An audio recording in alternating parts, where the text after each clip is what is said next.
अस्सलाम वालेकुम नाज़रीन। शुरू में आप देखेंगे कि उस्मान साहब अपने साथियों के साथ घोड़ों पे किसी सफ़र पर रवाना है, जहां वो एक मुहिम की तरफ जा रहे हैं। दूसरी तरफ सल्जूक सुल्ताना यानी शहर में दाखिल हो चुकी होती हैं और वो आते ही उस्मान साहब के तख्त पर बैठ जाती हैं। उस्मान साहब अपने बहादुर सिपाहियों के साथ दुश्मनों का सफाया कर रहे होते हैं और उधर सल्जूक सुल्ताना कबीले के लोगों और सरदारान से ये कह रही होती है कि उस्मान साहब बहुत ज़िद्दी हो गए हैं और वो बहुत जंगें कर रहे हैं जो कि उनके लिए मुश्किलात लाएंगी।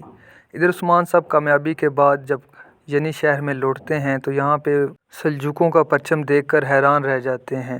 इधर बाला खातून उनको बताती हैं कि यहाँ पे सल्जूक सुल्ताना आई हुई है। दूसरी तरफ ओलोफ हमें बयंदर को गद्दारी पे कायल करता हुआ नज़र आएगा और आखिरकार वो अपने मकसद में कामयाब हो जाता है और बयंदर को अपने साथ मिला लेता है। इधर उस्मान साहब गुस्से की हालत में उस कमरे में दाखिल होते हैं जहाँ पे सुल्ताना उनके तख्त पर बैठी होती है।